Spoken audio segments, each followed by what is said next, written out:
ሰላም ጤና ይስጥልን። የተወደዳችሁና የተከበራችሁ የቻናላችን ተከታታዮች እንደምን አላችሁ?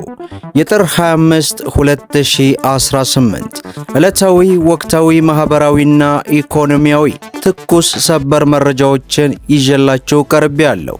በቅድሚያም ዋና ዋናዎቹን በማስቀደም እንጀምራለን። ከዶላር ጋር በተያያዘ ከኢትዮጵያ ብሔራዊ ባንክ በኩል አዲስ መረጃ ተሰምቷል። በዝርዝር ይዘነዋል። ከመንግስት ሰራተኞች ጋር በተያያዘ አዲስ መመሪያ መውጣቱን ተመልክተናል። በዚህ መመሪያ መሰረት የሲቪል ሰርቪስ ምደባውን በተመለከተ ደብዳቤውን ይፋ አድርጎ እንግዲህ ከእጃችን ገብቷል። የደብዳቤውን ሙሉ መግለጫ ወደ እናንተ እናደርሳለን። በጀሞ አንድ ኮንዶሚኒየም አካባቢ በዚህ ሰዓት ከባድ የሆነ የእሳት አደጋ ስለመነሳቱም አውቀናል። ከዚህ ጋር ተያይዞም ሙሉ መረጃውን ወደ እናንተ እናደርሳለን። በሌላ በኩል ከመምህራን ጋር በተያያዘም አዲስ መረጃ ሰምተናል፣ ታደምጡታላችሁ። እንዲሁም በኢትዮጵያ ለመጀመሪያ ጊዜ ሰው አልባ ፖሊስ ጣቢያ ሊጀመር ስለመሆኑ ብዙዎችን እያነጋገረ መሆኑን ተመልክተናል። ይህንና መሰል መረጃዎችን ወደ እናንተ እናደርሳለን። ቪዲዮን ላይክ እያደረጋችሁ እስከ መጨረሻው ድረስ አብራችሁን ቆዩ። በቅድሚያም የኢትዮጵያ ብሔራዊ ባንክ ከዶላር ጋር ተያይዞ አዲስ መረጃ ተሰምቷል። ላኪዎች በዶላር ቤት የሚከራዩ በህጋዊ መንገድ ዶላር የሚያገኙ ሁሉ ያለገደብ ዶላራቸውን በባንክ ማስቀመጥና በፈለጉት ጊዜ መጠቀም የሚያስችሉ ይደረጋል መባሉን በዚህ ሰዓት ይፋ ሆኗል።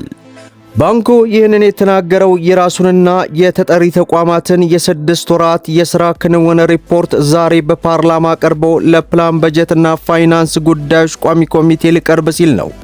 ብሔራዊ ባንክ የዋጋ ንረትን ለመቆጣጠር ከሚሰራቸው ስራዎች ውስጥ አንዱ ዶላርን ለባንኮች በጨረታ እያቀረበ ብርን ከገበያው መሰብሰብ እንደሆነ ተነግሯል። በፓርላማ ተገኝተው ሪፖርቱን በንባብ ያቀረቡት የብሔራዊ ባንክ ገዢ ዶክተር ኢዮብ ተካልኝ የዋጋ ንረትን ለመቆጣጠር በርካታ ስራዎች መሰራታቸውን ዘርዝረዋል።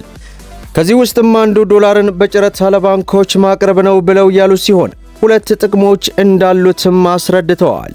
ገንዘብን ከገበያው ለመሰብሰብ ያግዛል፣ ባንኮች የውጭ ምንዛሬ እንዲያገኙም ያደርጋል ሲሉ የተናገሩ ሲሆን በዚህም ባለፉት 6 ወራት ብሔራዊ ባንክ 13ኛ ዙር የውጭ ምንዛሬ ጨረታ አድርጎ ከ1.3 ትሪሊዮን ብር በላይ መሰብሰብ ችሏልም ብለዋል። በሌላ በኩል ገዢው የውጭ ምንዛሬ አስተዳደር ስርዓትን አስመልክተው ባቀረቡት ሪፖርት ከዚህ በኋላ አስፈላጊ ገደቦች ይነሳሉም ብለዋል። ነጋዴውም ሆነ ሌላው ያስቀመጠውን የውጭ ምንዛሬ ያለ ገደብ እንዲያገኝ ለማድረግ ይሰራል ያሉ ሲሆን ስራ ፈጣሪዎች፣ ላኪዎች ቤታቸውን በውጭ ምንዛሬ የሚያከራዩ ሰዎችን ጨምሮ በህጋዊ መንገድ ዶላር የሚያገኙ ሁሉ ያለ ገደብ የራሳቸውን ወይንም ያስቀመጡትን የውጭ ምንዛሬ እንዲያገኙ ይደረጋልም ተብሏል። ይህ ዜጎች ያለ ስጋት ገንዘባቸውን እንዲጠቀሙና በባንኮች እንዲያስቀምጡ በራስ መተማመን ይፈጥራል ሲሉ የብሔራዊ ባንክ ገዢ ዶክተር ኢዮብ ተካልኝ መግለጫውን ሰጥተዋል።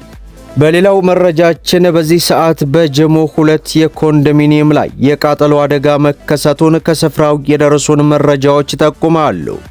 አደጋው በደረሰበት በዚህ ወቅት የአደጋ መከላከያ ቡድን በስፍራው አለመድረሳቸው የታወቀ ሲሆን ነዋሪዎች እሳቱ እየተባባሰ በመምጣቱ ከፍተኛ ስጋት ላይ እንደሚገኙም ገልጸዋል። ለአዲስ አበባ እሳትና ድንገተኛ አደጋ መከላከል አደጋው የስራዎችን ሕይወትና ንብረት ሳይቀጠፍ በአስቸኳይ ስፍራው ደርሳቸው ቁጥጥር እንድታደርጉ የሚል ጥሪ ማስተላለፉን ከቦታው ያገኘነው መረጃ ያመለክታል። እንዲሁም እሳቱ በንፋስና በሌሎች ምክንያት እንዳይስፋፋ ተገቢውን ጥንቃቄ እንድታደርጉ ለማለት የሚያክል እናሳስባለን። ሰላም ለሀገራችን፣ ሰላም ለሕዝባችን። ወደ ሌላው መረጃችን እናምራ። በሌላው መረጃችን ከመምህራን ጋር በተያያዘ አዲስ መረጃ ተሰምቷል። በትምህርት ሚኒስቴር የአካዳሚ ጉዳዮች መሪ ሥራ አስፈጻሚ ዶክተር ኤባ እንደገለጹት በአገሪቱ ከፍተኛ ትምህርት ተቋማት ውስጥ በ3ኛ ዲግሪ ፒኤችዲ የሰለጠነ የሰው ኃይል ድርሻ አሁንም ከ18 በመቶ አይበልጥም ብለዋል። ይህ ከፍተኛ ትምህርት ተቋማት ሊኖራቸው ከሚገባው ዓለም አቀፍ ደረጃ አንጻር ዝቅተኛ መሆኑም ተጠቅሷል። ይህንን ክፍተት ለመሙላትና በተለይም የኢንጂነሪንግና ቴክኖሎጂ ዘርፍ የሰለጠነ ሰው ኃይል ለማፍራት ሚኒስትሩ ከታወቀው የህንድ ቴክኖሎጂ ኢንስቲትዩት ጋር ስምምነት ተፈራርመዋል። ስራ አስፈጻሚው በበኩላቸው በኢትዮጵያ ዩኒቨርሲቲዎች የዶክትሬት ዲግሪ ያላቸው መምህራን ቁጥር ከ18% እንደማይበልጥ የገለጹ ሲሆን ይህ ስልጠና ብዛቱ በሚቀጥለው 5 ዓመታት ውስጥ 1200 የሚበልጡ መምህራን በዶክትሬት ዲግሪ ይሰለጥናሉም ብለዋል።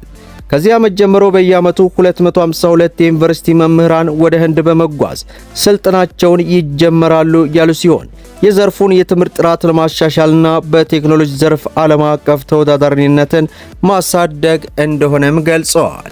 በሌላው መረጃችን በጉጉት ሲጠበቅ የነበረውን የመንግስት ሰራተኞች ምደባን በተመለከተ ከሲቪል ሰርቪስ በኩል አዲስ መመሪያ ወጥቶ ደብዳቤው ከእጃችን ገብቷል። የአማራ ክልል ሲቪል ሰርቪስና የሰው ሀብት ልማት ቢሮ በአዲሱ የአደረጃጀት ለውጥ መሰረት ለተቀላቀሉ ተቋማት ሰራተኞች ፍትሐዊ ምደባ እንዲካሄድ የሚያስችለውን የ3 ገጽ ማስፈጸሚያ መመሪያ ለዞን መምህራን መላኩን አስታወቀ።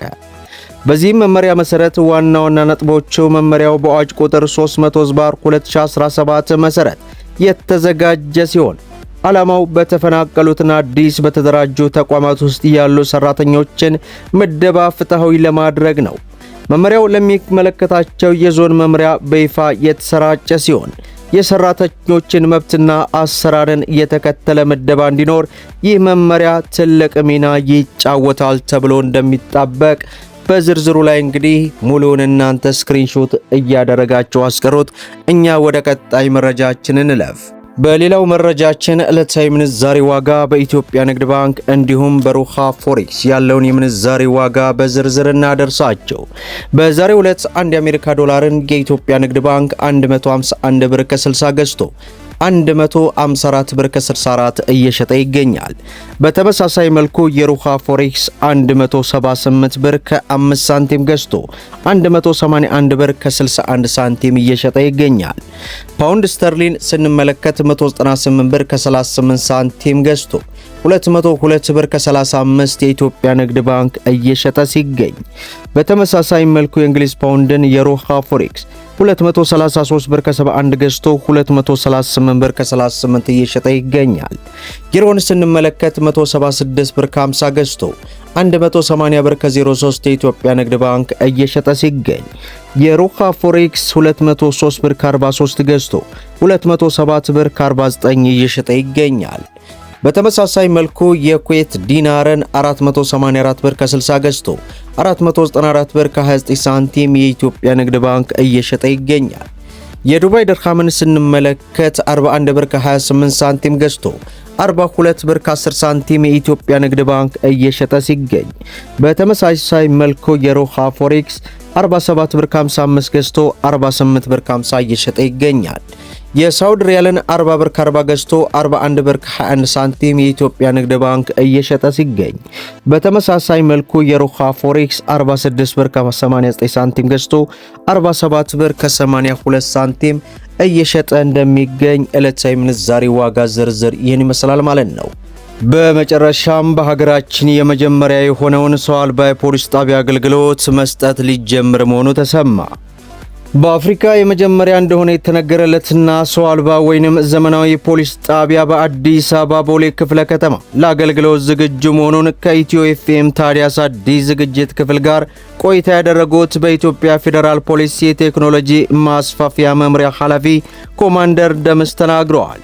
ኮማንደሩ እንደገለጹት ይህ ዘመናዊ ጣቢያ ከዚህ ቀደም ከነበረው አሰራር በተለየ መልኩ ተገልጋዮች በአካል ፖሊስን ሳያገኙ በዲጂታል መንገድ በዋና ማዕከል ከሚገኙ የፖሊስ ኦፊሰሮች ጋር በቪዲዮና በድምጽ መገናኘት ጉዳያቸውን የሚያስፈጽሙበት ነው።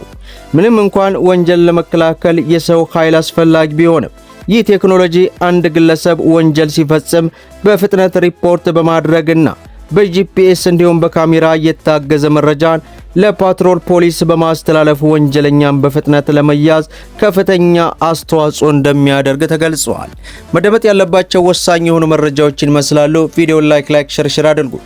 እስከ ፍጻሜ ድረስ አብራችሁ ስለቆያችሁ ልባዊ ምስጋናችን እየሰጠን በሌላ ቪዲዮ እስከምንገናኝ ወሰላሙ አለይኩም ወራህመቱላህ